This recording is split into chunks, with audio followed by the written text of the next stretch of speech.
Lei 10.826/2003, Crimes do Estatuto do Desarmamento. Olá, tudo bem?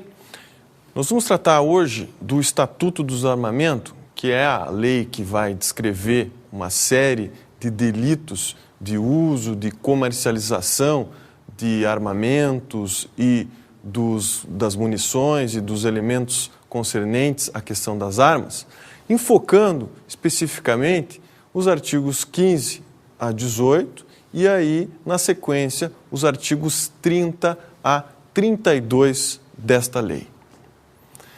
O primeiro item que nós vamos analisar, portanto, seguindo essa lógica de analisar a partir do artigo 15, é exatamente o crime de disparo de arma de fogo. Verificamos o que dispõe o artigo 15 do Estatuto do Desarmamento, a Lei 10.826 de 2003. Artigo 15. Disparar arma de fogo ou acionar munição em lugar habitado ou em suas adjacências, em via pública ou em direção a ela, desde que essa conduta não tenha como finalidade a prática de outro crime. Pena, reclusão de 2 a 4 anos e multa. O que nós temos que verificar, em primeiro lugar, no que diz respeito a esse crime, é que ele se trata de um delito residual, ou seja, ele somente vai ocorrer desde que a conduta não tenha tido por finalidade a prática de qualquer outro crime. Claro que a lei sequer precisaria externar isso de forma explícita, como acaba realizando no final do artigo 15, por conta do próprio princípio da subsidiariedade, elemento de interpretação geral do direito penal. Mas, de todo modo, fica aí claro que se não houver o cometimento de outro crime, o autor estar praticando esse delito do artigo 15. No que diz respeito ao sujeito ativo e passivo, nenhuma grande discussão aqui merece ser travada, só se destacando que é um delito de crime comum, ou seja, qualquer pessoa pode realizar, ao passo que o sujeito passivo é a própria coletividade, é o próprio interesse estatal na preservação da ordem. A classificação desse crime é, em primeiro lugar, um crime comum, ou seja, pode ser praticado por qualquer pessoa, como há pouco analisávamos. Também se classifica como um crime de mera conduta, ou seja, ele não exige a obtenção de um resultado ou sequer a produção de um resultado específico. A simples ação humana de disparar a arma de fogo já é suficiente para configurar o crime que estamos analisando. A forma, numa terceira classificação, é livre, ou seja, ele pode ser praticado ao ar livre, dentro da casa, em cima de uma árvore, ou seja, aonde for, o crime vai estar sendo configurado desde que haja, evidentemente, o disparo. Também, num quarto momento, se trata de um crime comissivo, ou seja, ele exige uma ação, não vai existir um crime por uma omissão do autor. Sim, é um crime instantâneo, e isso fica evidente pela própria redação do artigo, é o disparar a arma de fogo. E esse disparo, claro, não se prolonga no tempo, ele se exaure no próprio momento em que o gatilho é apertado. O crime também se classifica como perigo abstrato. Isso significa dizer que não se exige um resultado específico, o resultado concreto. O perigo do disparo já está estabelecido pelo próprio texto legal. Finalmente, se trata de um crime unissubjetivo, pode ser praticado somente por uma pessoa, e plurissubsistente, o que quer dizer que ele pode passar por uma série de atos. Na sequência do Estatuto, nós temos que analisar o crime de posse ou porte ilegal de arma de fogo de uso restrito. Analisemos o artigo 16 da Lei 10.826/2003, o Estatuto do Desarmamento. Artigo 16. Possuir, deter, portar, adquirir, fornecer, receber, ter em depósito, transportar, ceder, ainda que gratuitamente, emprestar, remeter, empregar, manter sob sua guarda ou ocultar arma de fogo, acessório ou munição de uso proibido ou restrito, sem autorização e em desacordo com determinação legal ou regulamentar. Pena: reclusão de 3 a 6 anos e multa. O que a gente verifica aqui é que o objeto material desse tipo penal se refere à utilização de armas de uso restrito ou proibido, que são definidas através do Decreto 3665 de 2000. Mas o que são essas armas de uso restrito ou proibido? O que a gente tem que verificar é que o uso restrito ou proibido se tratam de armas que sequer podem ser comercializadas, ou seja, são armas exclusivas do Exército, exclusivas da polícia e que não podem ser adquiridas legalmente por um cidadão comum.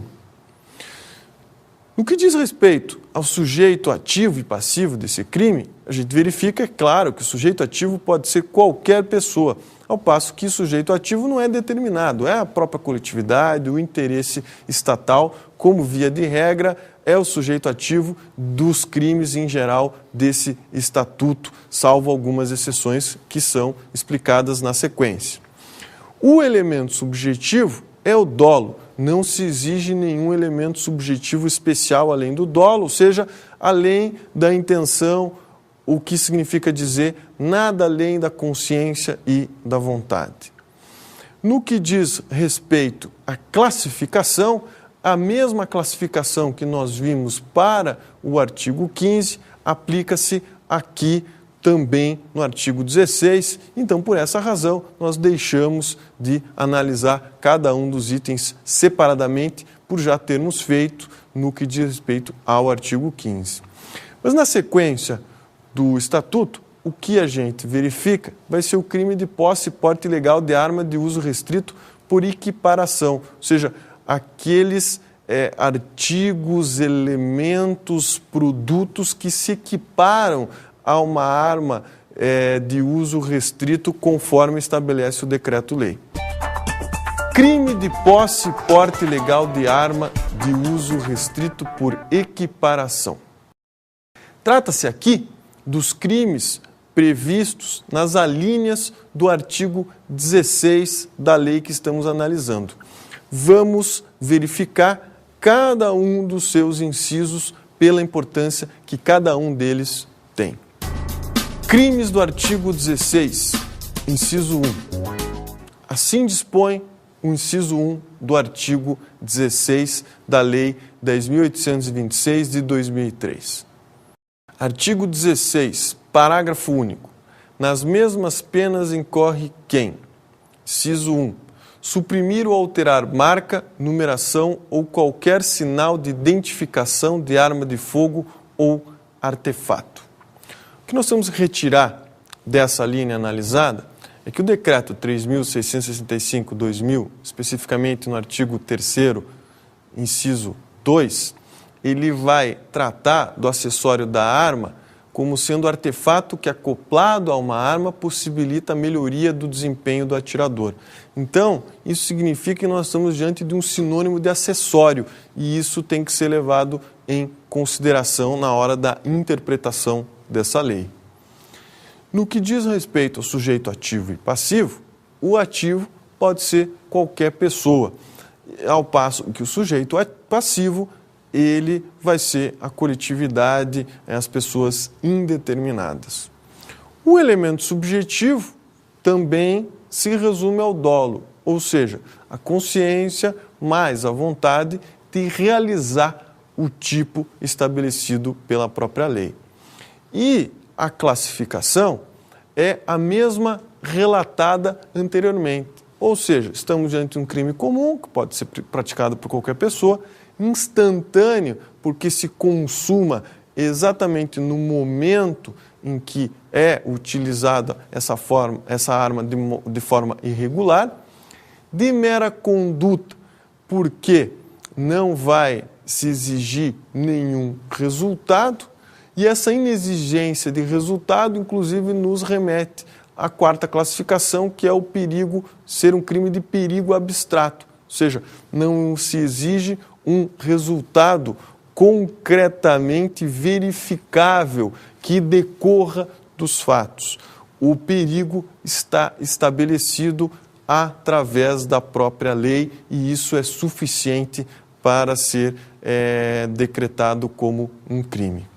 Crimes do artigo 16, inciso 2. Analisemos a redação desse inciso 2 do artigo 16 da Lei 10.826 de 2003. Artigo 16, inciso 2. Modificar as características de arma de fogo de forma a torná-la equivalente à arma de fogo de uso proibido ou restrito ou para fins de dificultar ou de qualquer modo induzir a erro a autoridade policial, perito ou juiz. O que a gente verifica dessa redação é que, ao mesmo tempo em que não se pode usar as armas restritas, você também não pode modificar alguma arma para que ela se pareça, para que você queira induzir a erro uma autoridade, para que ela venha se assemelhar a essas armas de uso restrito. E a conduta, é importante destacar, é uma conduta mista alternativa, ou seja, a prática de qualquer uma das ações, ela vai acarretar num único crime, independente de ter sido cometido o primeiro verbo ou o último verbo.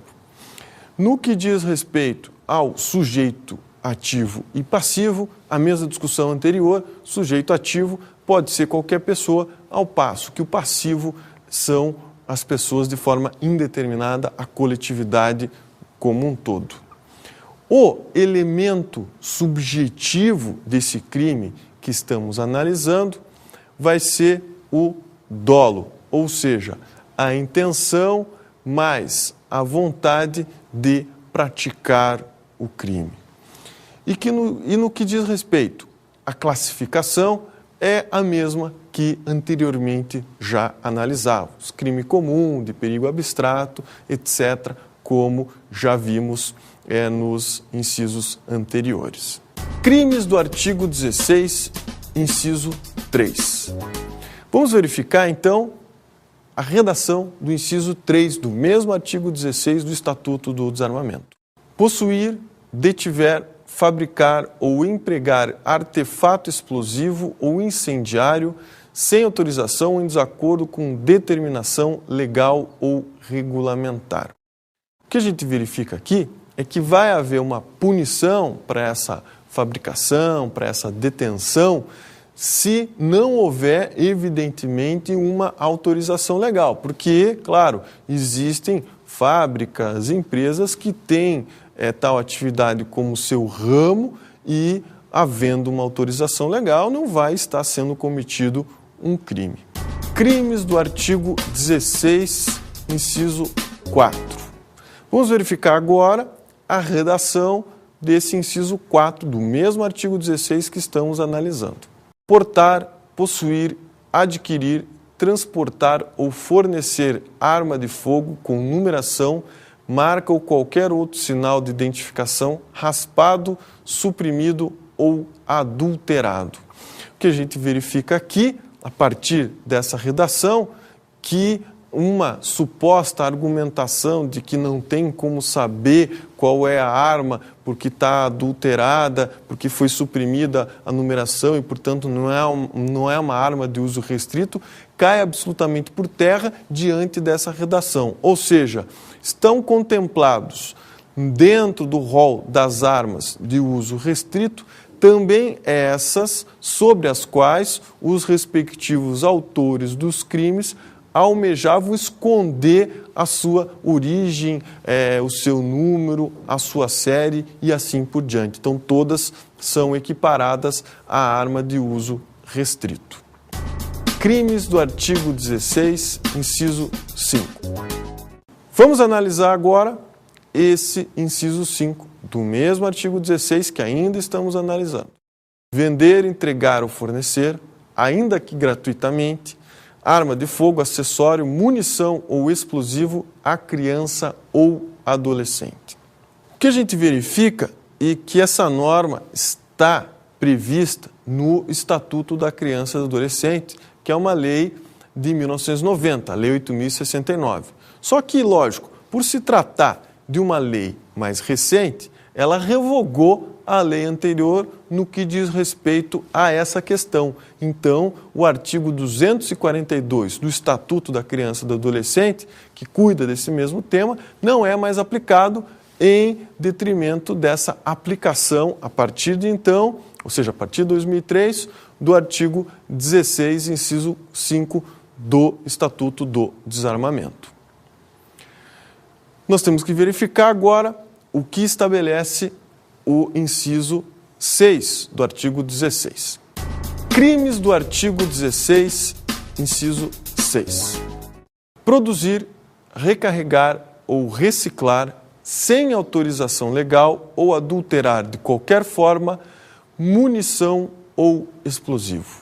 Aqui, novamente, nós vemos a última hipótese de equiparação que estabelece, através da lei, a impossibilidade de você adulterar, de você manipular, inclusive explosivo ou munição, além das armas, como está prevista nos incisos analisados anteriormente. Então, é discutido estes incisos do artigo 16, é fundamental agora nós passarmos para a discussão do comércio da arma de fogo, ou seja, as hipóteses em que não é admitido, via de lei, o comércio de arma de fogo, que se subdivide em comércio ilegal e daí, na sequência, o tráfico internacional de arma de fogo, que posteriormente vai ser analisado cada um no seu tempo. Antes de mais nada, vejamos então o artigo 17. Crime de comércio ilegal de arma de fogo. Qual a redação desse artigo 17? Vamos analisar. Artigo 17 da Lei 10.826/2003. Adquirir, alugar, receber, transportar, conduzir, ocultar, ter em depósito, desmontar, montar, remontar, adulterar, vender, expor à venda ou de qualquer forma utilizar em proveito próprio ou alheio, no exercício da atividade comercial ou industrial, arma de fogo, acessório ou munição, sem autorização ou em desacordo com determinação legal ou regulamentar. Pena, reclusão de 4 a 8 anos e multa. Parágrafo único. Equipara-se a atividade comercial e industrial, para efeito desse artigo, qualquer forma de prestação de serviços, fabricação ou comércio irregular ou clandestino, inclusive o exercido em residência. O que nós verificamos aí da redação desse extenso tipo penal é que nós estamos diante de um tipo alternativo misto, ou seja, são várias as possibilidades de condutas que vão se constituir nesse crime de comércio ilegal de arma de fogo. Estas condutas todas, é importante destacar, elas vão se voltar às armas de fogo, acessórios ou munições, embora seja crime específico de comerciante e industriais, e aqui o detalhe, com a finalidade de lucros. O sujeito ativo e passivo remete-nos a uma discussão um pouco diferenciada da que havíamos já traçado, porque o sujeito ativo aqui vai ser sempre o comerciante ou o industrial, conforme estabelece o próprio tipo penal. O sujeito passivo, claro, é toda a coletividade, são sujeitos indeterminados.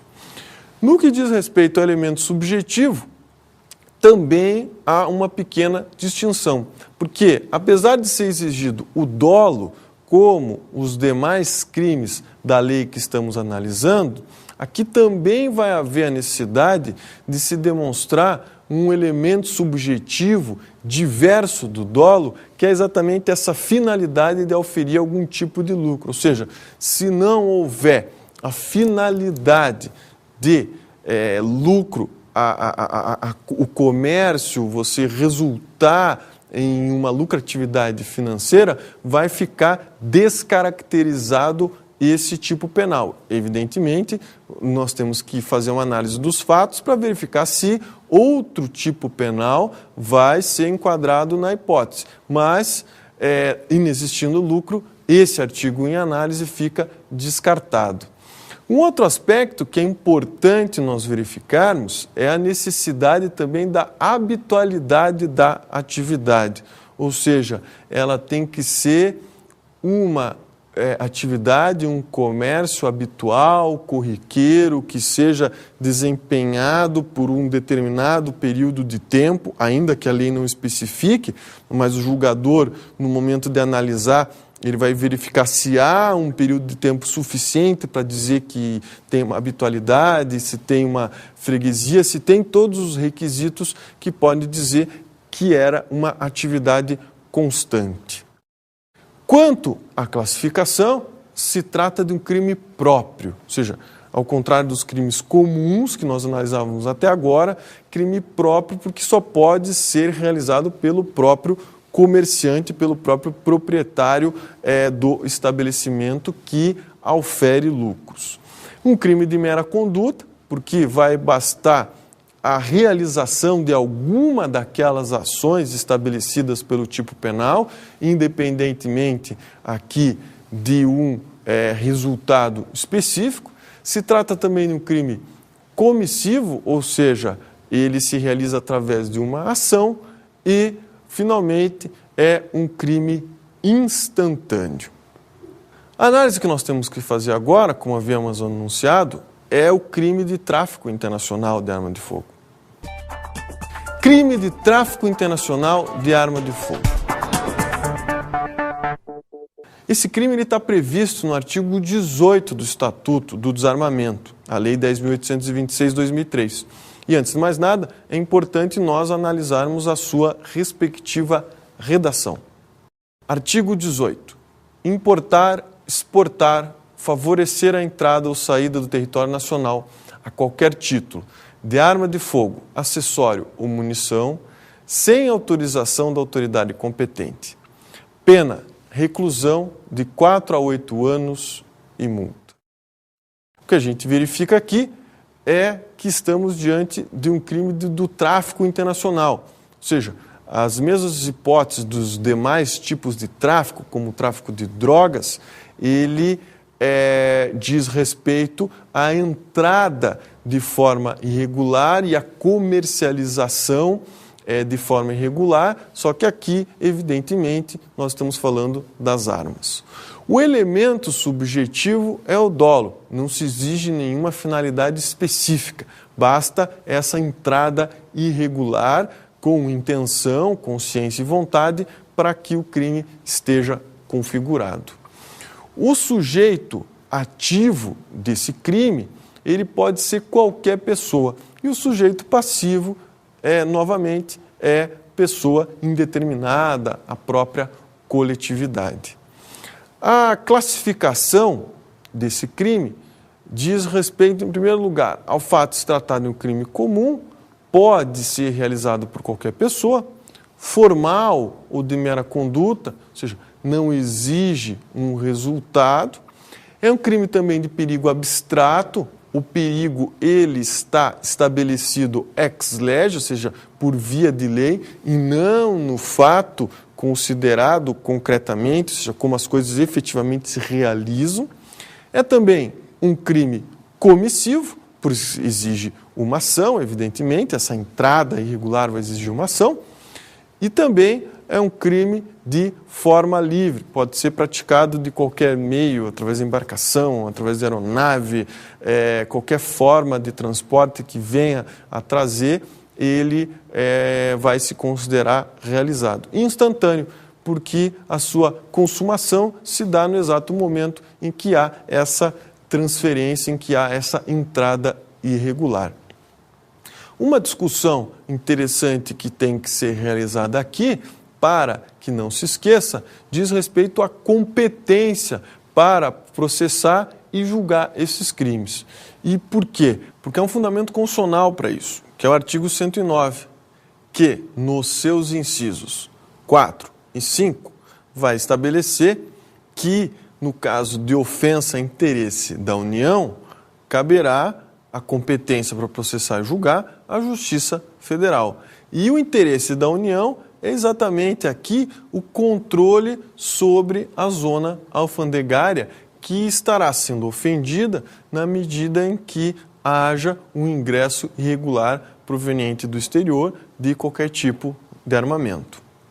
Aqui a gente tem que reparar ainda a existência de causas de aumento de pena do que diz respeito a esses crimes. Causas de aumento de pena.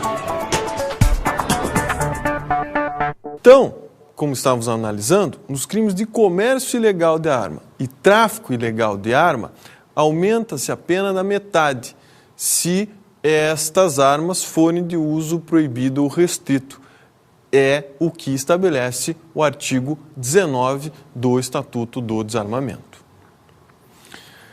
Passando por uma questão fundamental que tem que ser do conhecimento de todos, nós vamos analisar a questão da abolitio criminis temporária que foi estabelecida por essa lei. Disposições gerais. Abolitio criminis temporária. Lei 10.826, 2003, artigos 30, 31 e 32. Então vamos analisar, em primeiro lugar, a redação original desses artigos conforme estabelecia o Estatuto do Desarmamento. Redação original dos artigos. Artigo 30. Os possuidores e proprietários de arma de fogo não registradas deverão, sob pena de responsabilidade penal, no prazo de 180 dias após a publicação dessa lei, solicitar o seu registro apresentando nota fiscal de compra ou a comprovação da origem lícita da posse, pelos meios de prova em direito admitidos. O que a gente verifica é que esse artigo ele não realiza qualquer distinção entre arma de uso restrito ou permitido. Assim, inclusive, ambos deveriam ser indenizados, como estabelece o artigo 32 dessa mesma lei, que assim rege. Artigo 32. Os possuidores e proprietários de armas de fogo não registradas poderão, no prazo de 180 dias após a publicação desta lei, entregá-las à Polícia Federal mediante recibo e, presumindo-se a boa-fé, poderão ser indenizados nos termos do regulamento desta lei. Lei 10.884 de 2004. O que a gente verifica é que esta lei, ou seja, a lei que nós estamos analisando, o Estatuto do Desarmamento, ela foi recebendo uma série de modificações para estender esse lapso temporal que inicialmente era de 180 dias. A primeira modificação foi realizada por essa Lei 10.884 de 2004, que postergou a data limite para a regularização da situação de pessoas que tivessem armas até o dia 23 de junho de 2004. Lei 11.118 de 2005. Segunda lei que veio a tratar sobre esse tema foi exatamente essa Lei 11.118, de 19 de maio de 2005. E, por sua vez, essa lei estendeu, prorrogando o prazo até o dia 23 de junho de 2005. Lei 11.119 de 2005. Num terceiro momento, a Lei 11.119, que é de 10 de novembro de 2005, ela estabeleceu que a entrega do artigo 32 e a regularização do artigo 30 dessas armas poderia ser realizada até o dia 23 de outubro de 2005. A questão é que na segunda hipótese, ou seja, a regularização, ela se dirigiria somente às pessoas residentes em áreas rurais, desde que comprovassem depender dessa arma de fogo para prover a subsistência familiar.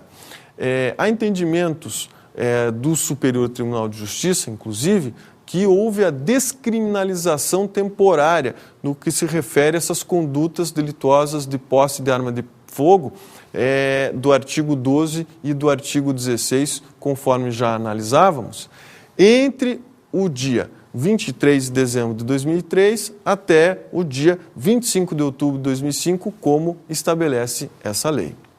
Vejamos então o entendimento do Superior Tribunal de Justiça sobre o tema, conforme se verificou no habeas corpus 106.230. Esta Corte firmou o entendimento de ser atípica a conduta no concernente ao crime de posse irregular de arma de fogo, tanto de uso permitido, artigo 12, quanto de uso restrito, artigo 16, no período estabelecido nos artigos 30 e 32 da Lei 10.826 de 2003, prorrogado pelas leis 10.884 de 2004, 11.118 de 2005 e 11.191 de 2005, precedentes do STJ. Medida Provisória 417 de 2008 e Lei 11.706 de 2008. Essa medida provisória 417, datada de 31 de janeiro de 2008, que foi convertida na Lei 11.706 de 2008, datada, por sua vez, de 19 de junho, estendeu o prazo até o dia 31 de dezembro de 2008. Lei 11.922 de 2009. E, finalmente, a mais recente mudança no que diz respeito a esse artigo 30 do Estatuto do Desarmamento foi a Lei 11.922 de 2009, que prorrogou para até 31 de dezembro de 2009 esse período para a regularização. Agora, diante de todo esse tumulto de leis, nós temos que fazer uma discussão sobre quais são as consequências jurídicas de todas essas alterações, que é o que fazemos na sequência. Consequências jurídicas das alterações. Então, o que a gente verifica é que desde a Lei 11.706 de 2008, há uma distinção entre os crimes previstos no artigo 12 e 16 do Estatuto do Desarmamento, porque foi prorrogado somente o uso permitido, quando se estendeu até o último dia do ano de 2009. No que diz respeito aos crimes de porte e uso de arma de uso restrito, ele tem que se restringir o período da vacácio apenas ao período compreendido entre o dia 23 de dezembro de 2003 e o dia 25 de outubro de 2005. Inclusive, nesse sentido, nós verificamos o entendimento do Superior Tribunal de Justiça consolidado no recurso ordinário em habeas corpus 21.271, proveniente do Distrito Federal. O que estabeleceu esse entendimento, essa jurisprudência? Estabeleceu que entre 24 de junho de 2004 até 23 de junho de 2005, a abolício crimes temporária incidiu sobre o delito de posse ilegal de arma de fogo de uso permitido. E no que diz respeito às armas de fogo de uso restrito, no período compreendido entre 23 de junho de 2005 a 31 de dezembro de 2009. Então, esses são os principais elementos, as principais discussões que devem ser realizadas acerca do Estatuto do Desarmamento, recomendando-se sempre, é claro, que haja uma constante discussão, um constante acompanhamento das últimas decisões jurisprudenciais.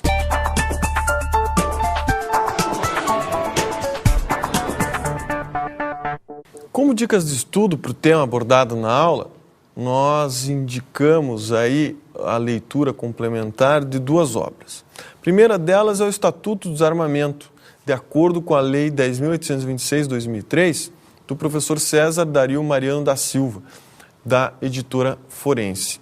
E também é sempre importante a leitura da obra do Guilherme de Souza Nutti, Leis Penais e Processuais Penais comentadas pela Revista dos Tribunais.